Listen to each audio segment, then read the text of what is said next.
presentamos su programa Enfoque en el Reino. Amigos, les saluda el hermano Edwin Mauricio Alza, la voz en español del hermano Anthony Bazar, máster en teología en la Universidad Bíblica de Atlanta, Georgia. Y el día de hoy para compartir bajo el tema la seria tarea de enseñar la Biblia.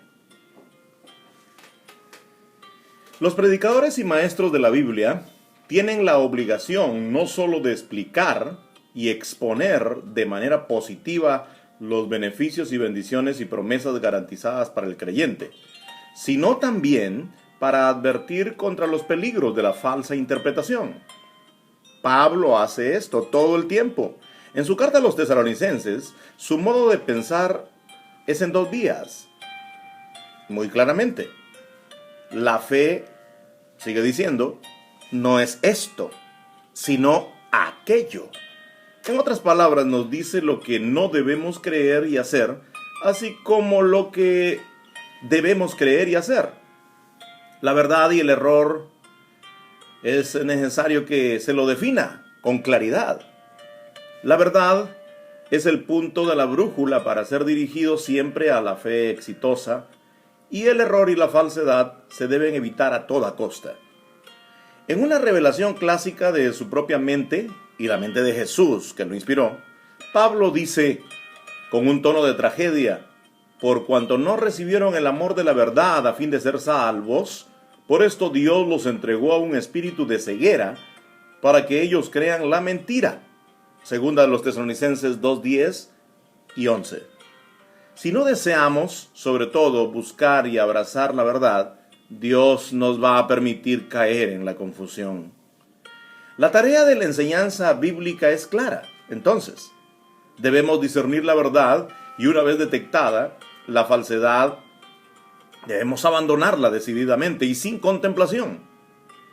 Este enfoque es simple y absolutamente necesario en vista de las palabras alarmantes de Jesús. Nosotros no hacemos ninguna apología para no repetirlas. Él dijo: no todo el que me dice Señor, Señor, entrará en el reino de los cielos, que es el reino mesiánico en la tierra que será inaugurado al regreso de Jesús. Sino, dice el Señor Jesús, el que hace la voluntad de mi Padre que está en los cielos.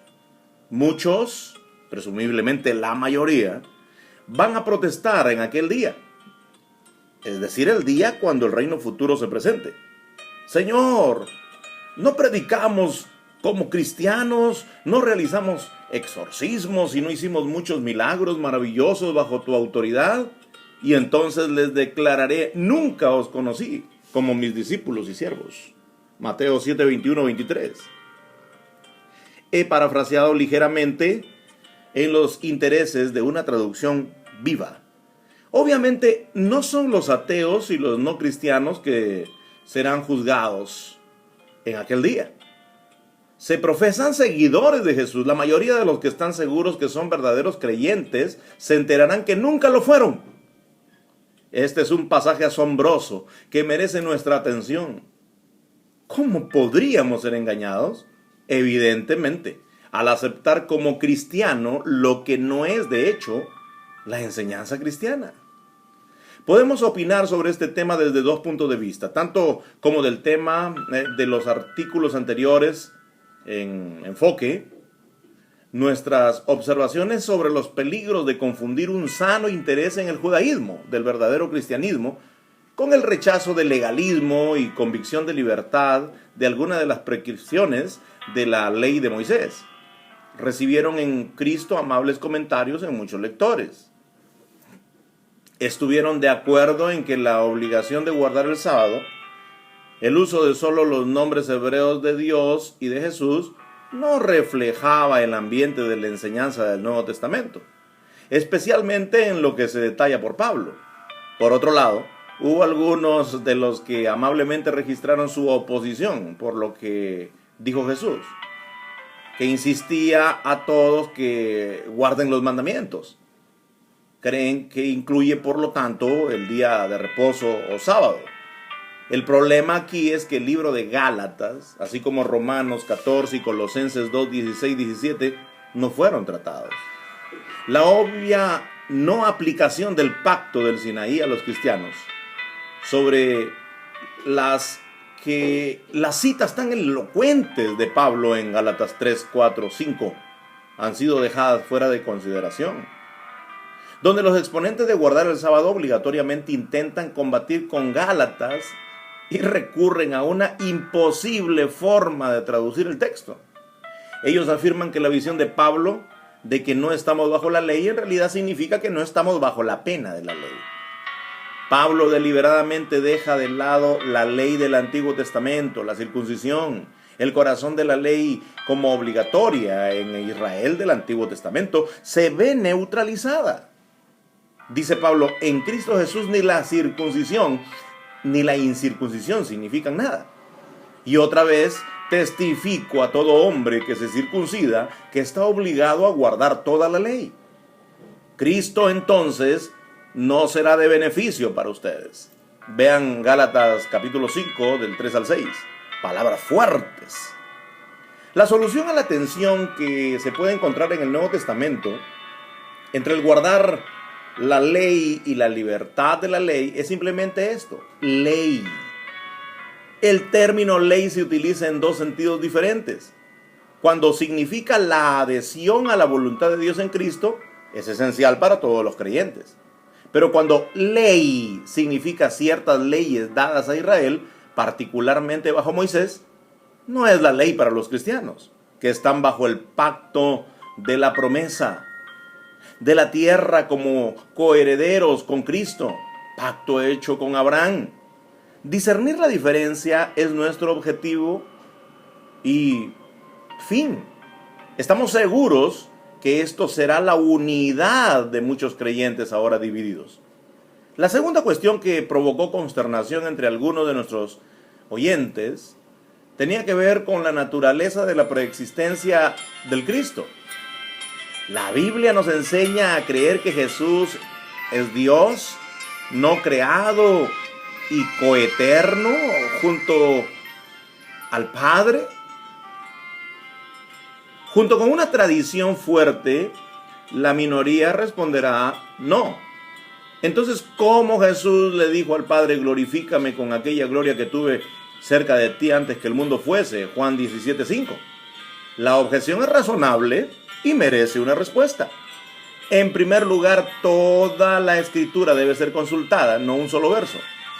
En ningún versículo del Antiguo Testamento se sugirió que el Mesías, el Hijo de Dios, sea Dios, igual a Él y no creado. En cada pasaje pertinente al Mesías, se nos dice que es un ser humano descendiente de David, hijo de Dios, y un profeta que surgiría en Israel, un profeta como Moisés. Ve Deuteronomio 18, del 15 al 18, Hechos 3:22, 7:37, Lucas 1:35, 2 de Samuel 7:14, citado en Hebreos 1:5 y 2:7, y también Salmo, citado en Hechos 13:33, el Salmo 2:7,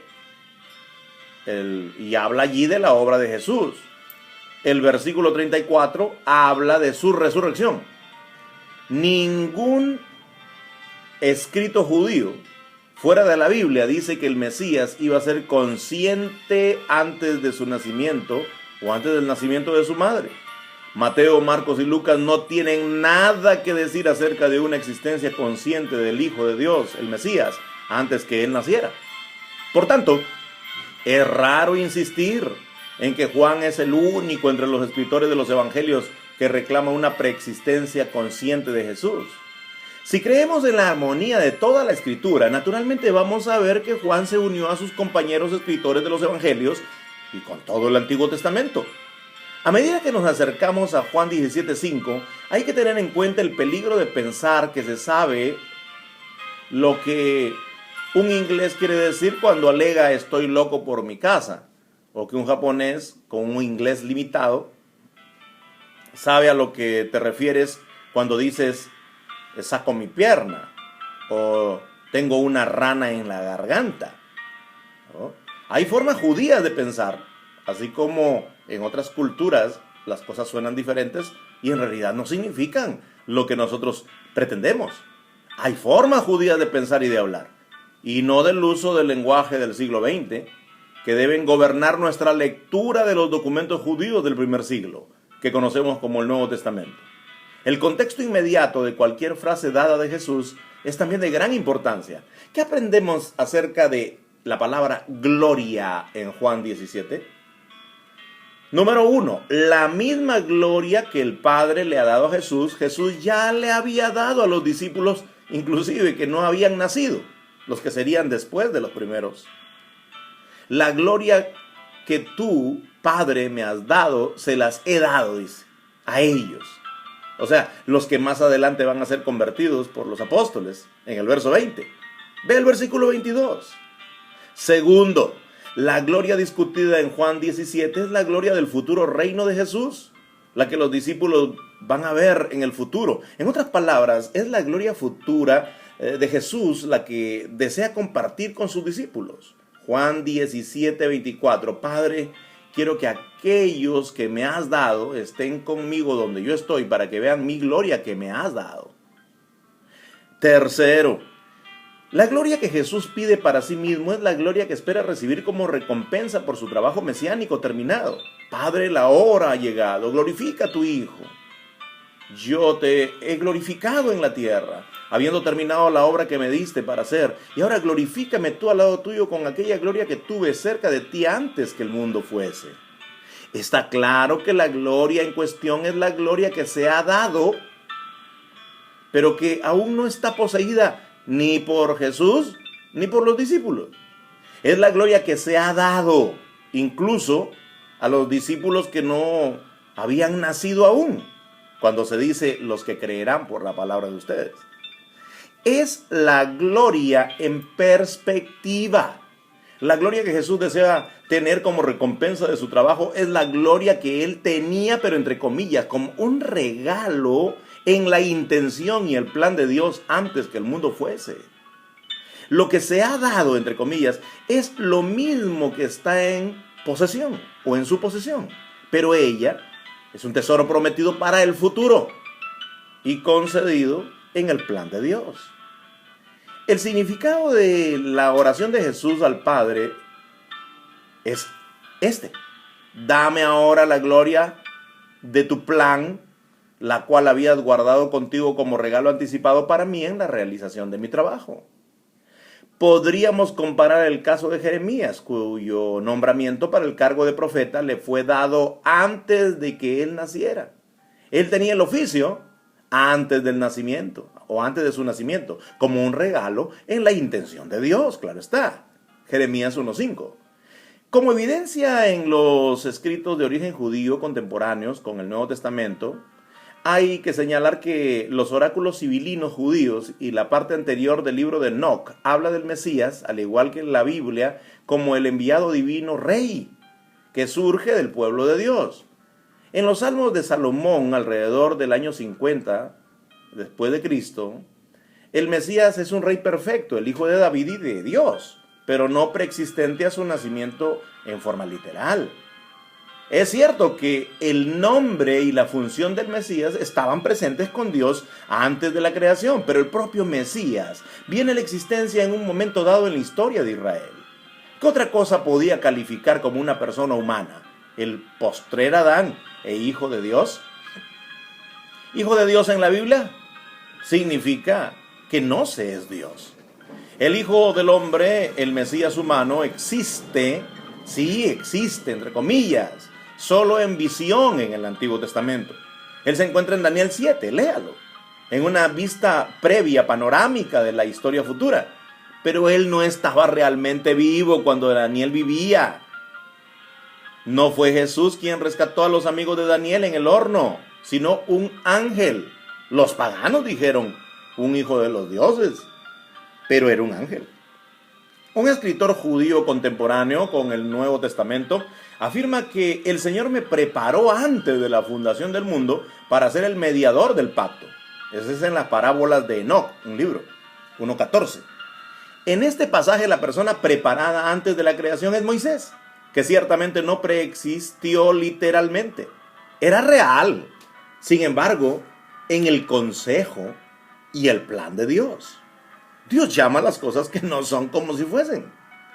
Optamos, por lo tanto, por una lectura del Evangelio de Juan a la luz de la totalidad de la Escritura y no en la atmósfera cuestionable posbíblica de influencia griega y de credos dogmáticos. Jesús fue preexistente, sí, pero en la mente y el propósito de Dios, como el centro del gran diseño del único Dios para la salvación de la humanidad caída. Jesús, como dice Pedro, fue destinado desde antes de la fundación del mundo, primera de Pedro 1:20. Pero los cristianos también eran conocidos de antemano, primera Pedro 1:2. Juan incluso puede decir que Jesús era el Cordero crucificado o inmolado desde antes de la fundación del mundo, Apocalipsis 13:8. Pero no se cree que la crucifixión ocurrió literalmente en la eternidad, ¿verdad?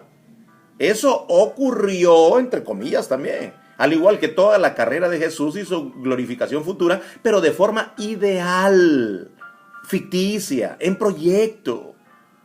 ¿Qué supremamente hermoso plan fue preparado por Dios desde el principio? El plan que ahora reconocemos como siendo desplegado a lo largo de la historia humana.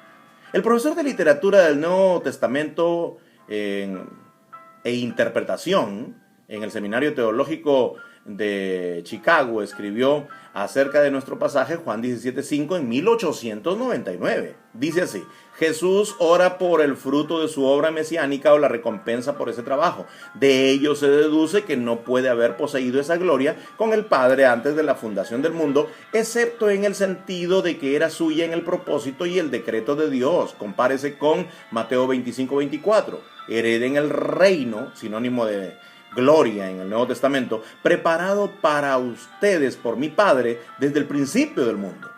Los premios son otorgados después de que el trabajo está hecho y solo entonces se puede apreciar como recompensa. Jesús poseía esta gloria, como los discípulos que están por nacer y se convierten en poseedores en el 17:22 de Juan. Claro, antes de la fundación del mundo, en el sentido de que fue proyectado por Dios para él.